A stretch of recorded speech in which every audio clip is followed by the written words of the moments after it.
Welcome to the Jenna Ellis Show, sponsored by Legacy Precious Metals. There has never been a better time to invest in precious metals. Visit legacypminvestments.com. That's legacypminvestments.com. On Jenna Ellis tonight, a Republican presidential nominee supporting tariffs? What are we to make of Donald Trump's trade plan shared during the debate last week? Stephen Moore, an economist with the Heritage Foundation, joins us.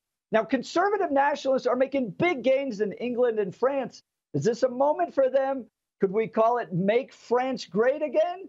Tractor Supply is rejecting DEI programs after being exposed for embracing a leftist agenda. Rancher Richard Holtforf explains why middle America just won't accept this woke baloney anymore. And Will Chamberlain, counsel at Article 3 Project, helps us understand how the U.S. Supreme Court decision on presidential immunity is a major win for Donald Trump. Be sure to tune in to Jenna Ellis tonight.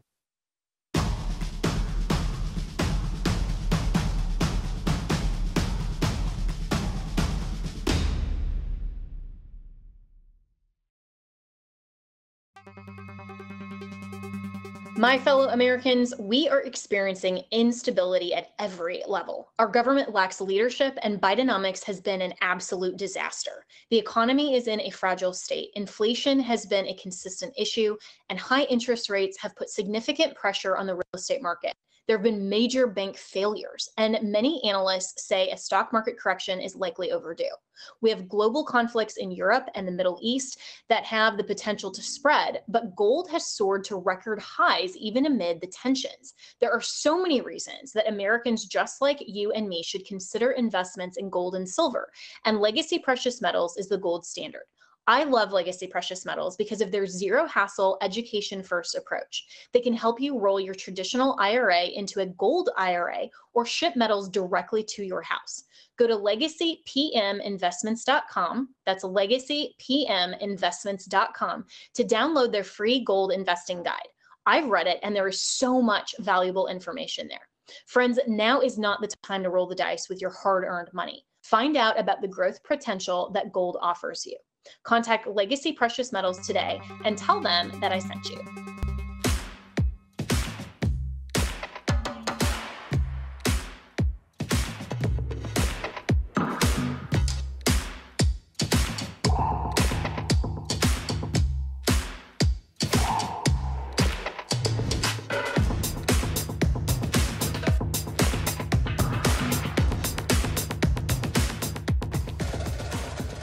Welcome to Jenna Ellis tonight. My name is Jeff Hunt, and I'm filling in for Jenna. I'm a radio host on the Salem Media Network in Denver, Colorado. Let's dive into the issues and news that matter most to you right here, right now. Did you see Donald Trump talk tariffs during the debate? Check this video out.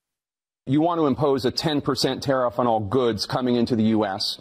How will you ensure that that doesn't drive prices even higher? It's not going to drive them higher. It's just going to cause countries that have been ripping us off for years, like China and many others, in all fairness to China, it's going to just force them to pay us a lot of money, reduce our deficit tremendously, and give us a lot of power for other things.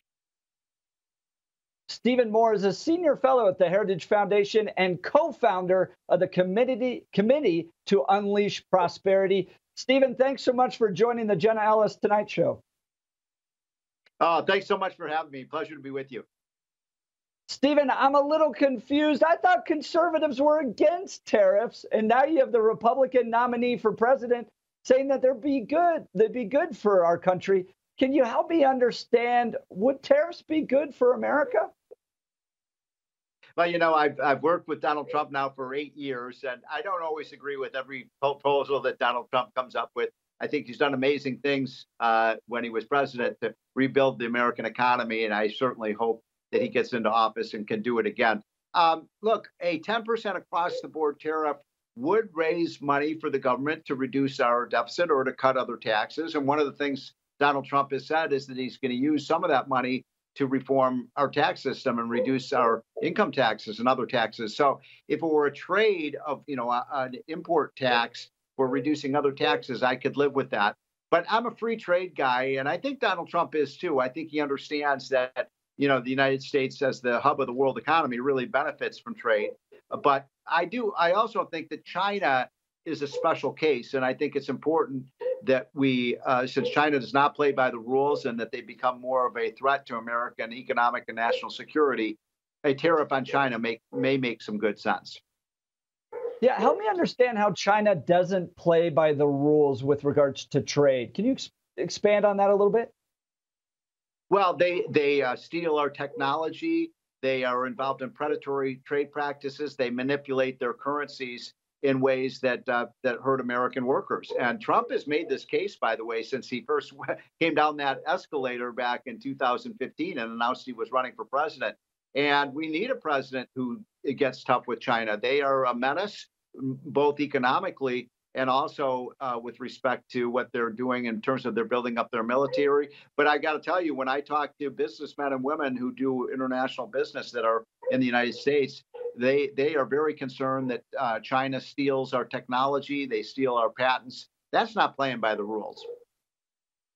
Yeah, I've always looked at tariffs a little bit like I do minimum wage, that businesses aren't going to just eat the cost of these. They're going to pass the costs on to the consumer. So if we add a tariff to items that we import here to the United States, isn't that just going to make everything more expensive? I knew you were going to ask me that question. And that's an issue of great debate right now about whether that tariff would raise prices or not.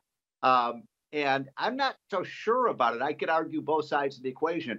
On the one hand, it is like a sales tax. It makes things more expensive. And so in that case, it would make things, more expensive when you go to the grocery store or buy certain things online. On the other hand, if you use the tax to reduce other taxes, then it could be a wash, in other words, in terms of the prices. So I'm not sure we know the answer to that question. But don't forget, Trump wants to make his tax cuts permanent, and maybe we could pay for that by this 10% across the board tariff. And in that case, I think it would reduce prices. I want to remind your viewers and listeners that when Trump was president, we didn't have inflation. The inflation rate averaged 2%. In his last months in office, the inflation rate was less than 1.5%. And my God, we had the most incredible period of growth and also low prices. And then Biden came in. That's the irony of the Biden people saying Trump's policy is going to cause inflation. Wait a minute. The average inflation rate was 2% when Trump was in office and 6.5% when Biden came into office. So how in the world is Trump the one to worry about when it comes to inflation? I guarantee you, if Biden continues with these massive spending policies, we are going to continue to see rising prices at an elevated level. Now, Stephen Moore, I'm going to give you the Jenna Ellis magic princess wand. All right. You get to do whatever you want with the Trump administration when he's elected in November. What are some key steps you think President Trump in his second term can do to address this inflation? Well, look, I'm not telling you anything most of your viewers know, that Trump, the first thing out of the gate is we're going to start producing as much American energy as we can. And that includes our nuclear power, our oil, our gas. Let's not forget, we have more coal than any other country in the world. We have clean coal in the United States. And that would be huge because remember, we were only paying about $2.99 a gallon or less when Trump was president. Then it went up to $4 a gallon when Biden came in because he wouldn't build the pipelines, wouldn't build the refineries, he even said, I'm going to kill the oil and gas industry because he hates fossil fuels. So anytime you bring down the energy price, the price of everything else goes down as well. The next thing we'll do, as I said, is make Trump's tax cuts permanent so that businesses have an incentive to invest here in the United States and not build factories in Mexico and in Europe and China and other places. The third thing that we're going to do is take away some of these incredibly expensive regulations that Biden has imposed on the economy. We believe that the average household pays about $5,000 a year more. It's like a tax because of regulation. So there are enormous things that we can do to get this economy moving again in a big way without inflation. And a lot of it comes down to business confidence as well. I was looking at last week's Chevron deference decision, which is really a decision about regulation as it relates to businesses and to individuals and who makes the rules. You're an economist. You're connected with the business community. When you saw that decision come down last week as it relates to Chevron deference, was there a sense of optimism among the business community in this country? Well, let me put it like this. Anyone who believes in the spirit of the Constitution and the framework of our Constitution that was written in 1787 should celebrate this decision. I read the New York Times the other day. Oh my God, this is going to mean we're going to have dirty air and dirty water and unsafe workplaces, and people are going to die because we're not going to have the regulations. And look, everybody's for safe water and safe air, and everybody wants to make our financial system safe and so on. But we've gone so overboard with the regulatory state, and I think everybody knows that. And what has happened over the course of the last 40 or 50 years is that these regulations are not being, and these are basically laws that are not being passed by Congress. Remember, we have three branches of government. We have a legislative branch, that's Congress. We have an executive branch, that's the president. And the executive branch carries out the laws. It doesn't make the laws. And then the third one, of course, is the court system, and they interpret the laws. What has happened under the regulatory state, I call it the regulatory octopus, is that you have these unelected bureaucrats in these regulatory agencies, from the FDA to the FDIC to the FTC to the CFTC. I could go on. Dozens and dozens of these agencies that are accountable to no one, and they're making laws. They're the judge, the jury, the executioner. They even have their own court systems at these agencies. It's outrageous. And all the Chevron case said was, yes, of course we need wise and prudent regulation, but those regulations need to be passed by Congress. It is unconstitutional to have these unelected people making rules that affect trillions of dollars of the economy. Yeah.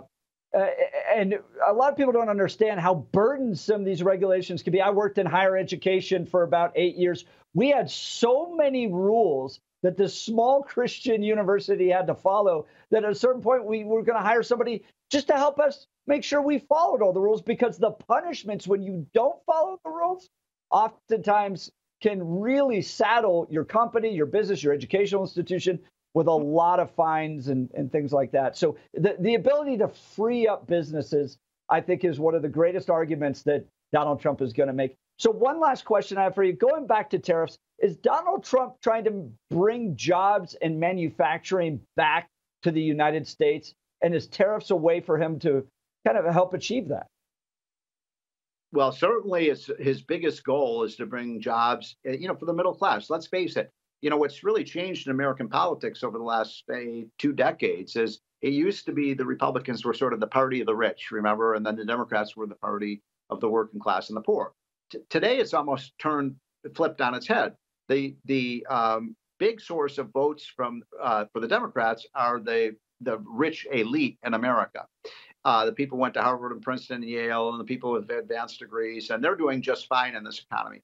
The people gotten screwed under Joe Biden's policies have been middle class, working class Americans. And so what you're seeing now is Trump has made the Republican Party the party of the working class and blue collar workers and people who work hard.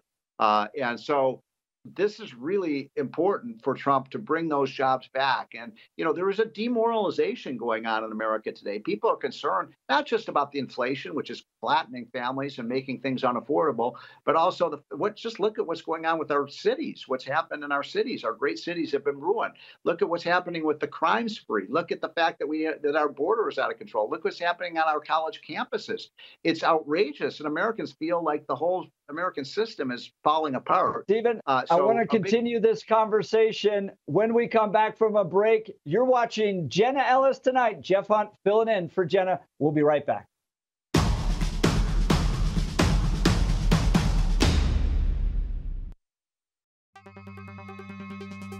You might have heard my friend Mike Lindell and MyPillow no longer have the support of their box stores or shopping channels the way that they used to. They've been part of this ridiculous cancel culture, so they want to pass the savings directly onto you by having a $25 extravaganza. When Mike started MyPillow, it was just a one-product company. With the help of his dedicated employees, they now have hundreds of products, some you may not even know about. So to get the word out, I want to invite you, my listeners, to check out their $25 extravaganza. 2 multi-pack use MyPillows are just $25. MyPillow sandals, which I have and love, are only $25. Their 6-pack towel sets, $25. Brand new 4-pack dish towels, you guessed it, just $25. And for the first time ever, the premium MyPillows with the all-new Giza fabric, just $25. And orders over $75 will receive free shipping too. This amazing offer won't last long, so go to mypillow.com and use the promo code Jenna, that's Jenna, or call 1-800-564-8475. That's 1-800-564-8475, or go to mypillow.com today, but use the promo code Jenna for all of these great discounts at the $25 extravaganza.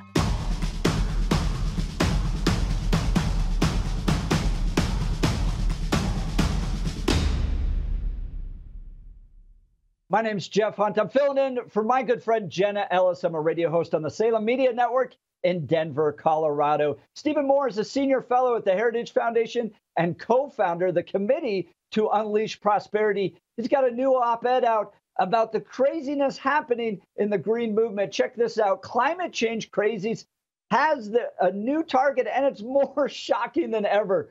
Listen to this. A group of 13 teenagers sued Hawaii's government over its use of fossil fuels. Environmental law firms, Our Children's Trust, and Earth Justice claim that Hawaii's natural resources are imperiled by CO2 emissions. Even if that were true, shouldn't they be suing China? The settlement will require the state to eliminate fossil fuels from its transportation system by 2025. And it goes on, after recent flooding in Vermont, green activists sued the state for not abolishing fossil fuels, and Massachusetts is suing Exxon Mobile for, yes, you guess it, the weather, adverse weather conditions. Stephen Moore, what is with the lunacy of the radical environmentalists? Well, there's a lot to this story, but let's just start with Hawaii. So it's so ironic that what's going on here is that these, teenagers, literally, 14, 15, 13 years old, sued the state. Now, of course, this was just a ploy by the radical environmentalists to find some kids to sue. And they won. They won in the Hawaii court. And the Hawaii court says that the government has to stop using fossil fuels in Hawaii. And, you can't use oil, gas, coal. Well, the irony of this, of course, is that if you can't use oil, gas, and coal, wait a minute, the number one industry in Hawaii, obviously, is tourism. How are people going to get to Hawaii if they can't go on an airplane? That was my first question. Are we going to sail there? Is like on wind?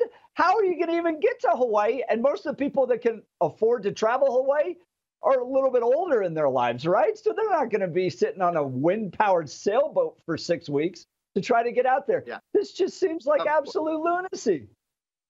Yeah, and here, look, we kind of laugh at this, but it's a very serious thing because, as you mentioned, there are now something like 22 lawsuits all over the country by states and cities suing the oil and gas industry, saying you're hurting the economy, hurting the environment. But wait a minute. The oil and gas company is what provides, if you look at fossil fuels, we get 80% of our energy from fossil fuels. So what, you're going to shut down 80% of our energy? We wouldn't be doing this show right now. We wouldn't have our cars. We wouldn't have our industry. You would destroy the American economy. So when they talk about, we're going to get rid of fossil fuels, what they're really saying is, impoverish Americans. And I think you're going to see more of this because, look, they've struck out in Congress, the Green Movement. They've struck out with even Biden is starting to acknowledge his policies aren't working. We use more fossil fuels than ever because they're an efficient way to provide us healthy economy. By the way, they are because we have reliable electric power. It keeps us healthy. It keeps us prosperous. And it would be nutty to get rid of all of our fossil fuels. Yeah, there's no country in history that has been wealthy and successful and not required fossil fuels, cheap energy to be able to get there. It just hasn't happened. But Stephen, look, this is something that's personal to me because I live in Colorado, and it's the blue state of Colorado right now. And climate change is like a religion. But truth be told, I don't think they really believe in it, because if they really believed in it, they wouldn't be heating their homes. They wouldn't be using air conditioning. They wouldn't be dressing themselves in Patagonia and driving their cars around. They heading up to the mountains to go hiking or skiing. So in many ways, I kind of feel like the climate change cult, they're a bunch of, they kind of hypocritical, aren't they? Yeah. And by the way, if people don't want to use air conditioning, or people don't want to drive a car and so on, that's their own right as individuals. But what worries me is they want to take air conditioners and cars away from people like you and me who want to use them. And you think I'm joking, but Joe Biden has passed. He has a policy that says in 10 years, in 10, 12 years, you can't produce gas cars anymore. That's kind of crazy. And then you put your finger on the real issue here. If you're concerned about climate change, and we all are worried about what's happening to the weather of the planet, there has been a heating up of the planet slightly over the last 30 or 40 years, but nothing is going to change if China is by far the major polluter. Even if the United States didn't even exist as a country, and all 350 million of us disappeared from the planet, it would have no effect on the amount of carbon in the atmosphere, because China and India are producing 5 times more pollution than we are. That's why I put that line in that piece. Maybe those kids should be suing should be suing China, not Exxon Mobile. And, I don't blame them. It's how poor countries become rich countries. You're never going to become a rich country relying on wind and solar, especially if you're Pakistan or India or China. No, they want to move their people into, middle class livelihood. They want that for their citizens. I don't really blame them. But of course, America is going to try to do this because it feels good. We think we're making a difference. Look, Stephen, I was a river guide for 5 summers. We had good water years. We had bad water years. But I think especially this younger generation, Stephen Moore, they believe that this is something that's a real threat to their future. What's your response to them? Well, listen. Energy is the master resource. Everything that we have is derivative of cheap, abundant energy. Countries that have access to cheap and abundant energy, like the United States, get rich. Countries that don't, like many of the African countries, are poor. And it's almost immoral when our government goes into poor communities and poor countries and says, don't use oil and gas and coal. Well, wait a minute. That's going to make them less healthy, less prosperous.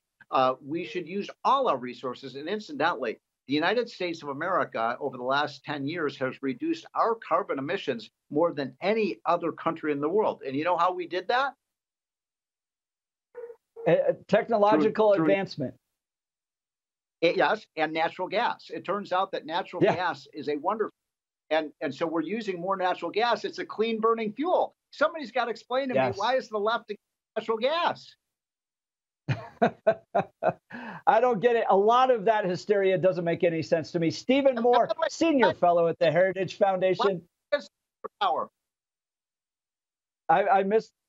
Say that last part again, Stephen. You broke up a little bit. Why against natural gas and nuclear power? Those emit very, nuclear power is the safest and cleanest form of energy, and they're against that too. It's hysteria at the end of the day. They lock themselves in their rooms. They eat bugs. They're afraid to go outside. If you're a young person, embrace the technological advancements and the energy abundance that this country has. It will make you a better life. Don't hide in fear. Stephen Moore, senior fellow at the Heritage Foundation and co-founder of the Committee to Unleash Prosperity. Thanks so much for being on the Jenna Ellis Tonight Show. No, it's been a real privilege. Thanks so much. All right, when we come back, we're going to get into a whole lot of other issues, from what happened with Tractor Supply to responding to the U.S. Supreme Court decisions today and the French elections. We have so much to cover. Stay tuned. You're watching Jenna Ellis Tonight.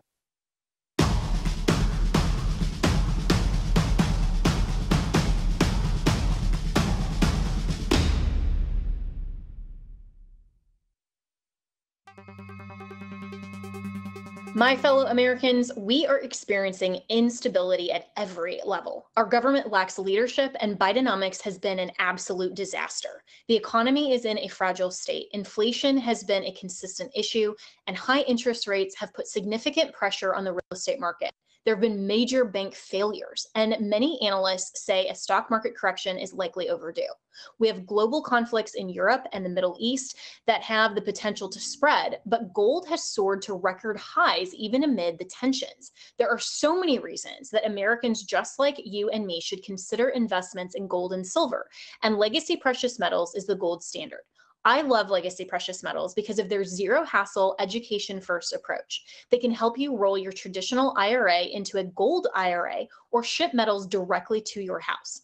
Go to legacypminvestments.com. That's legacypminvestments.com to download their free gold investing guide. I've read it and there is so much valuable information there. Friends, now is not the time to roll the dice with your hard-earned money. Find out about the growth potential that gold offers you. Contact Legacy Precious Metals today and tell them that I sent you.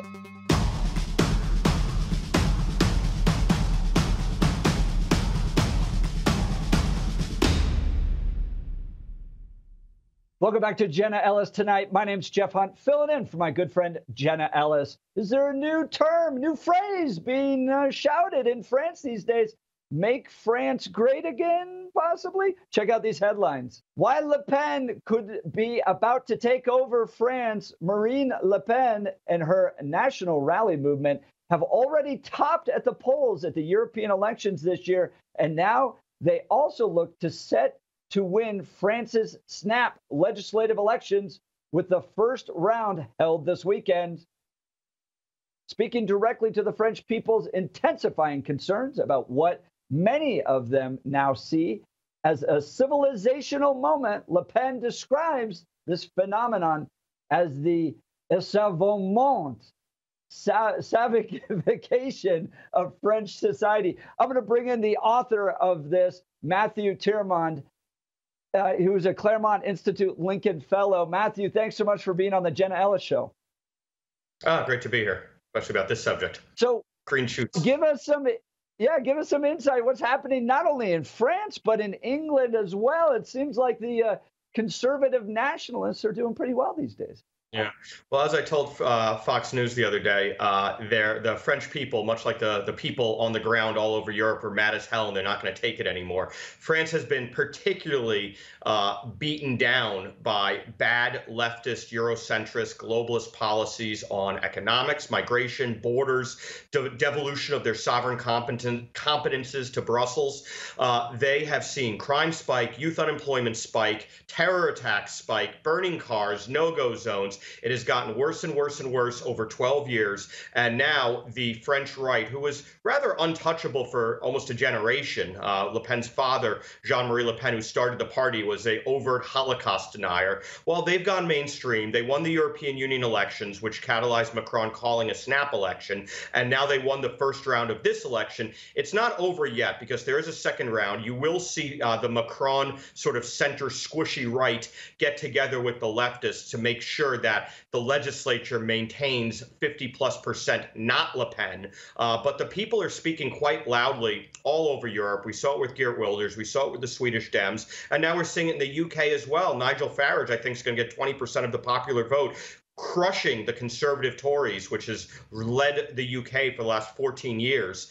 The ministers and Prime Minister Rishi Sunak won't even win his seat back in Parliament, is my guess, on Thursday when they go to the polls on July 4th. So there's a reshaping of European right-wing politics in Brussels, in Paris, in Stockholm, in London, in Amsterdam, in Berlin with AfD, in Vienna with FPO. So it is it's continuing to move to the right despite the best efforts of the European Union establishment, the European elites in all these capitals. And even with what they just did with carving up Brussels' power post-European Union parliamentary elections, they still give it to their friends and shut out Meloni in Italy, shut out the right wing. So that only is going to further push the people to the right. So Europe is going back to a country of a continent of sovereign nations, God willing, because it's very necessary. I live there part-time, and let me tell you, it is really necessary. Sovereignty come back to Europe.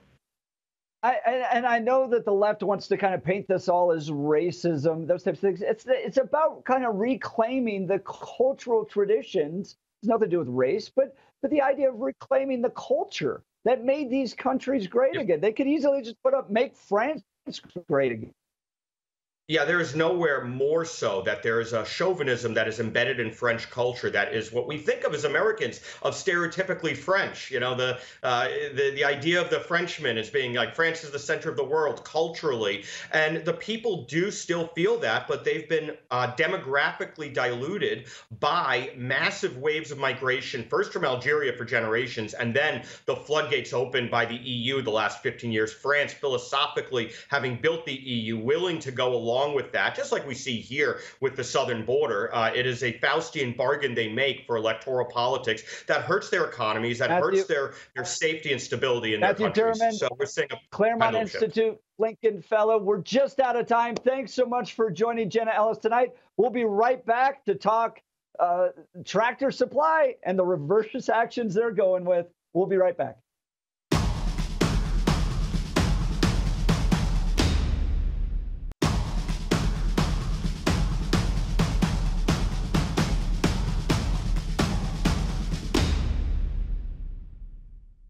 Welcome back to Jenna Ellis tonight. My name is Jeff Hunt, filling in for my good friend Jenna Ellis. Beep, beep, beep. Do you hear that sound? Well, that is the sound of Tractor Supply backing up. Check out this headline here. Tractor Supply retreats from DEI amid conservative backlash. Tractor Supply, a rural retailer that is known for selling animal feed and workwear, said it is done with corporate diversity and many environmental efforts, a striking reversal as more companies face criticism of these initiatives from conservative activists. It is eliminating all jobs focused on diversity, equity, and inclusion, and withdrawing its carbon emission goals. The retailer also said it is retiring its DEI goals and would stop sponsoring pride festivals for the LGBTQ community and voting campaigns ahead of the presidential election. Joining me on Jenna Ellis tonight is Richard Holtforf, who is a Colorado State representative and rancher. Richard, we saw Tractor Supply figure out they made a big mistake by embracing the woke agenda. Why is that a bad thing for Tractor Supply to do? Well, I will tell you that the good thing that Tractor Supply is doing is listening to the voices out there of middle America and rural America, because we have no interest. We have no interest in hiring a chief diversity officer. We have no interest in this mess. 80% of Americans are not interested in the far left progressive agenda that's been peddled by the activists on that side. Now, thank God we have conservatives. Thank God we have voices that say enough is enough. Rural America has a belly full of this mess. We're done with it. We want services from Tractor Supply. We want products from Tractor Supply that we can use in the country to make a living. We don't care about this LGBT activism.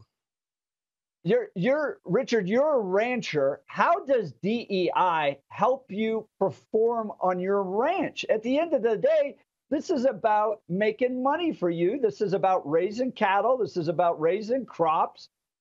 All this woke agenda, the DEI, the LGBTQ, it doesn't actually help ranchers.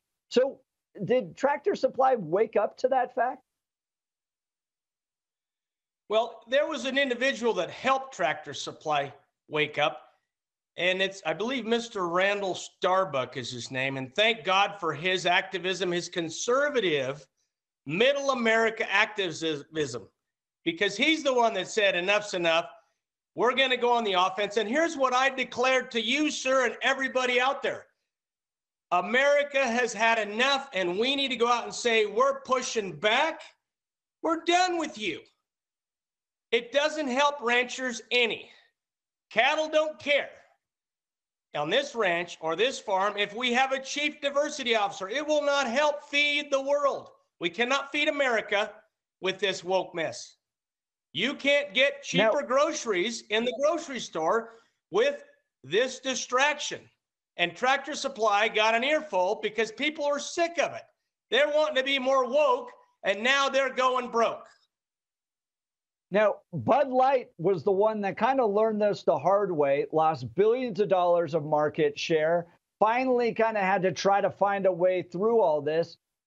Has corporate America learned that you don't mess with your consumer base? Look, if this was a business in Boulder, Colorado, or downtown Denver, I'm sure you could be as woke as you want to be.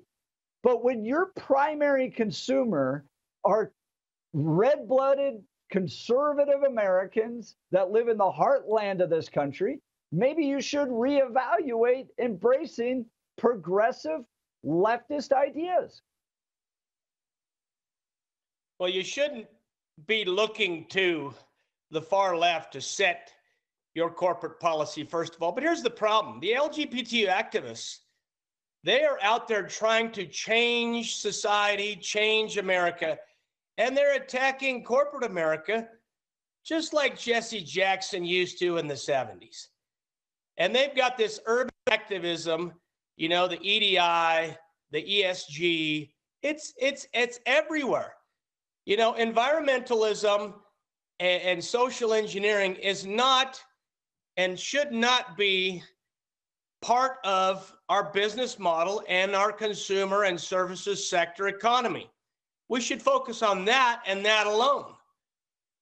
The government is now pushing, and these businesses are now pushing, due to non-governmental organization, NGO compliance entities that are out there trying to coach and mentor and help society embrace this new far left agenda. Well, society doesn't want it. Middle America doesn't want it.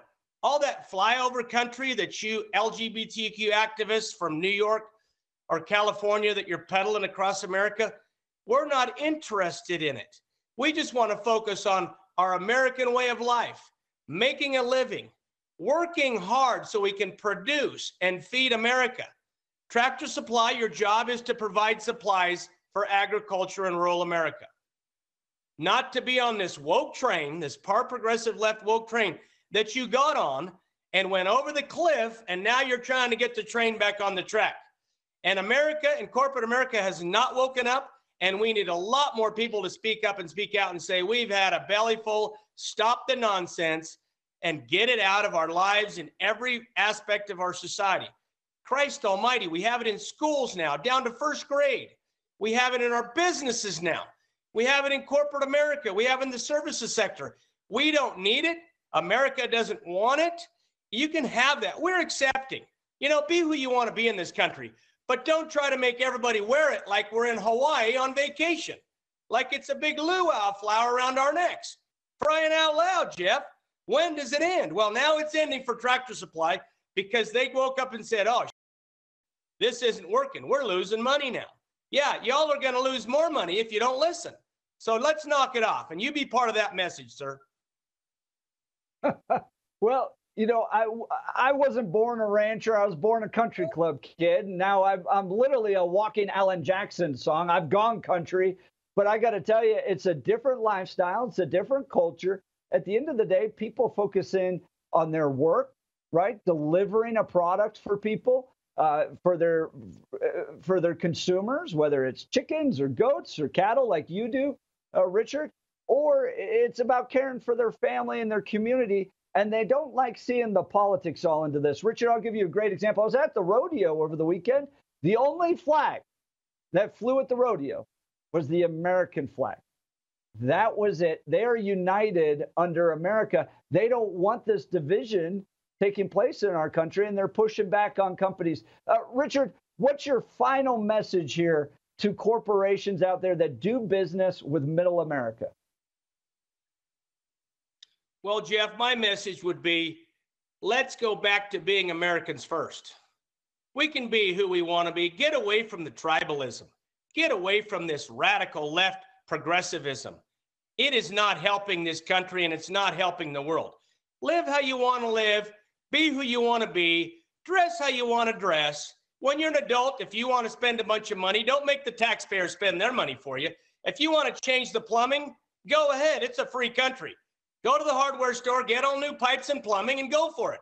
Maybe Tractor Supply can help you there. I don't know. But we don't need it. We want America first. We want America forever. And we want to be patriots and love our country. That pride flag, I agree. It should not be flying anywhere on a government building that's a federal building or a state building. It has a place. If you're proud of that flag, then fly it.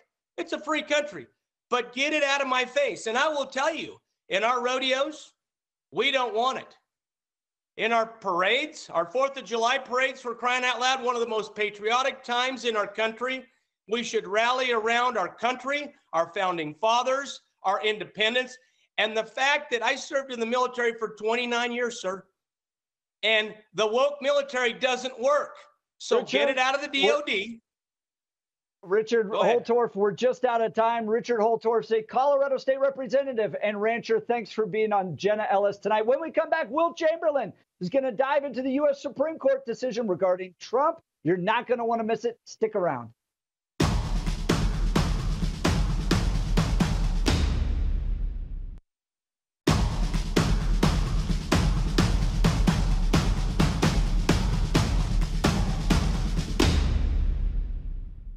Welcome to Jenna Ellis tonight. My name is Jeff Hunt, filling in for my good friend. I'm a radio host on the Salem Media Network in Denver, Colorado. Major U.S. Supreme Court decision today regarding Trump and presidential immunity. Check out this headline. Justices give presidents immunity for official acts, further delaying Trump's trial. This from the Washington Post. Former presidents are immune from prosecution for official actions taken while in the White House. The Supreme Court ruled on Monday, but do not have immunity for unofficial acts. The 6-3 ruling along ideological lines likely means that Donald Trump's federal trial could proceed in D.C., but only after additional delays. Joining me to provide commentary is Will Chamberlain, counsel at Article 3 Project. Will, what does this mean for President Trump? It means that he's not going to face prosecution on anything for years, even if he, God forbid, loses the November election. The test set forth by the Supreme Court to bring a former president to trial for their official acts is going to be very stringent, and President Trump will have the opportunity to appeal any finding that the district court now makes. Basically, the Supreme Court said, if you're going to want to prosecute a president for things they did while they were in office, first you need to establish whether or not they were official or unofficial acts. And then if you find that they were official acts, you need to make a decision about whether the presumptive immunity is overcome. And the presumptive immunity can only be overcome if prosecuting a president for that act would not intrude on the functions of the executive branch. That's a really high bar. They're very unlikely to be able to meet it. So none of this is going to get heard before the election in November. I mean, we're talking about, we have to have an evidentiary hearing at the district court level that immediately can be appealed by President Trump.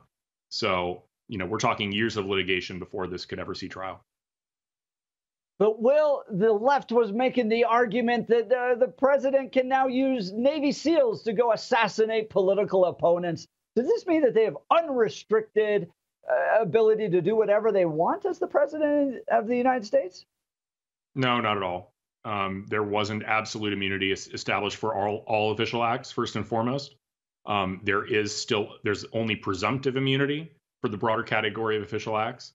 There's absolute immunity for things like the use of the pardon power, which is like an explicit grant of power in the Constitution to the president for these things that are still under the president's, part of the president's job, but not these explicit grants of power, which could be thought of as the broader umbrella of things that the president does in his official capacity. That's where you have presumptive immunity.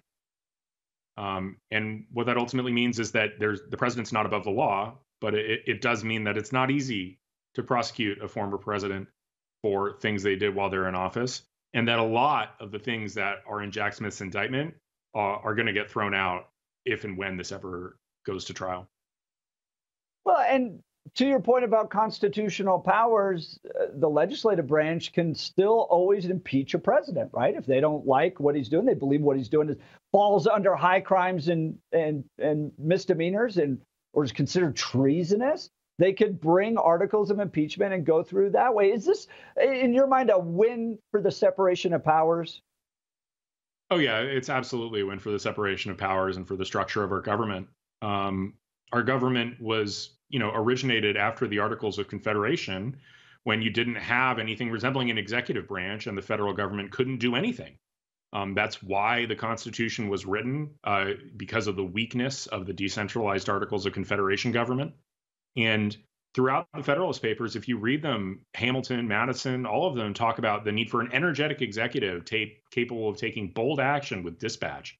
And that's a way to secure our liberty, right? Like some things you have time to legislate about, but some things, you're in the middle of a war, you need urgent action, decisive action. The president needs to be able to do that.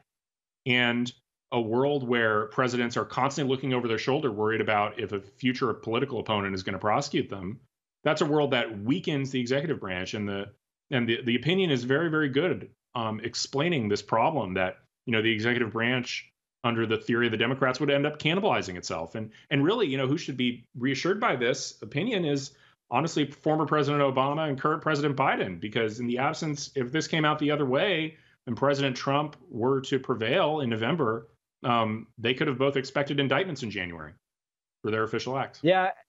And I don't think people wanted to go that direction with this country. The use of lawfare, right? We're seeing Steve Bannon go to prison today. The use of lawfare against political opponents is something that the American people don't like, and they make it akin to bullying. Will Chamberlain, counsel at Article 3 Project, I'll give you the final word real quick. Yeah, lawfare is really bad for our country. We shouldn't unilaterally disarm, obviously. Like if the Democrats are going to do it to us, we need to be willing to do it to them. But I think we should all see it as a good thing when the Supreme Court steps in and puts an end to it, even if it restricts our options. Will Chamberlain, counsel at Article 3 Project, thanks so much for joining us. My name's Jeff Hunt. It's been an honor to fill in for my friend Jenna Ellis on Jenna Ellis Tonight. Until next time, God bless you and yeehaw.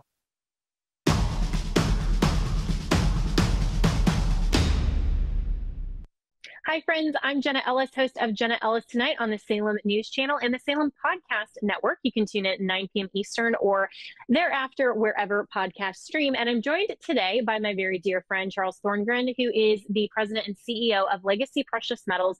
Because, of course, we want to talk about the economy. That is one of the number one issues that are facing Americans today. And even the exit polling heading into 2024 shows that the border and the economy are the number one issues and the top trending headlines. And so this, Charles, this headline came from investing.com that UBS actually is showing that gold is increasing, and that valuation, I think, is causing more people to potentially want to invest in precious metals. So talk about this headline and why everyone really should consider investing in precious metals. Look, we've been talking about this for a while now, and it makes sense, right? With the economy being what it is, and Americans being who we are, we're not idiots. We realize there's issues. We realize there's problems, and this is what gold does for those economic problems. The fact that we have a UBS out now coming out and saying, "Oh, it's going to be much higher." Here's the reality, though. When you look at that number, you have to realize when they say that average, that means the average price of gold for the year. So we have a lot of room to make up. For us to get to those levels, we're going to have to trade in the $3,000 range because we're halfway through the year already. So gold has to move pretty significantly to meet their target. Now, the interesting thing about banks is when they come out with these projections, it's not that they are saying, "Oh, we believe in gold now." They're a bank. That's not what they do. What they're saying is people with wealth and people who have large accounts don't move your money because we understand what's going on. They don't want to be wrong. So they want to say, "Yeah, oh yeah, gold was a great idea then because of all the things we see now." But they're not coming out and saying, "Buy gold," because that's not what they do. But they don't want to be wrong. That's an important thing to know. So when you're looking at it, you say to yourself, why does it make sense for me? The reality is Our dollar doesn't do what it used to do, whether it's from inflation because of increased fuel costs, because of supply and demand issues, because of government spending. All of those things, they're all figured in there. And it's really not necessary to point to one specific area. The important thing to know is your dollar doesn't go as far. That's the reality, right? And this is what gold and silver and the precious metals do. They offer you a protection on your purchasing power. We as Americans, we like to throw numbers out there. Everyone wants to be a millionaire. They want to be a billionaire. It's not that they want that money. They want the life and the ability to take care of themselves that money provides. And the way you protect that, regardless of how much you're worth, is to protect your purchasing power. An important thing that happens when you get ready to go into retirement is you need to say to yourself, okay, how do I maintain my standard of living? Because that's what's most important. When the paychecks go away, how do you live on what you saved? And this has become a real reality for people who are getting ready to retire. The inflation for the past 3 years has really shown everybody that they don't have enough saved because their investments didn't offset the inflation plus the demise of the dollar, the lack of that purchasing power. This is why we talk about it.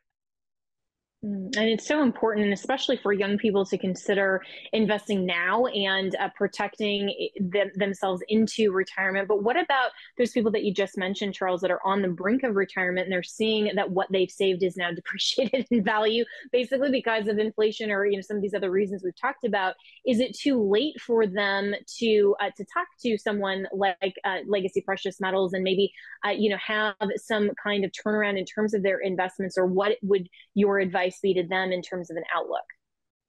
No, it's never too late. Investing is one of those things that, it was always great to do it yesterday, but it doesn't mean you shouldn't do it today. The important thing to remember is when we invest, we do it for many different reasons. One is to protect ourselves, to protect our family. And when we're talking about retirement accounts, all of us who are in that age where we want to retire and know that one day we're going to pass on what we've done to our children, it's a great way to do that as well. It's protecting them in a ways that they may not understand yet, but it gives them the ability to have that same protection when you're passing it on to your heirs. So it's never too late. With money, you want to do the wise thing, regardless of the amount of time that you plan on being there. So it's the wise thing to say, get diversified, get protection. You look now and you have, interestingly enough, Goldman Sachs is saying expect a large stock correction this summer. And again, Goldman Sachs coming out, it's much like UBS talking about gold. They have to say it because they see it and they don't want to be wrong. That's their main business. So you have one of the largest traders in the equities markets telling you expect a correction. Expect it. It's coming. And one of the best ways to offset that is to diversify out of some of those equities and find another safe haven investment. Gold fits that standard very well. Real estate used to, not anymore, not with the loan rates that they are.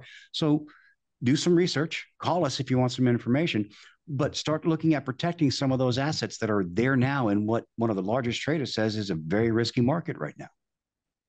And you can go to legacypminvestments.com, download that free investor guide. You can call Charles and his great team of investor guides just to ask questions. And maybe, there are some people who are listening saying, I can't even make it paycheck to paycheck in this economy. How can I even possibly think about investing because I don't have any overage or surplus in my budget? And so what would you say to them about their ability to invest and why maybe to go ahead and contact Legacy Precious Metals anyway?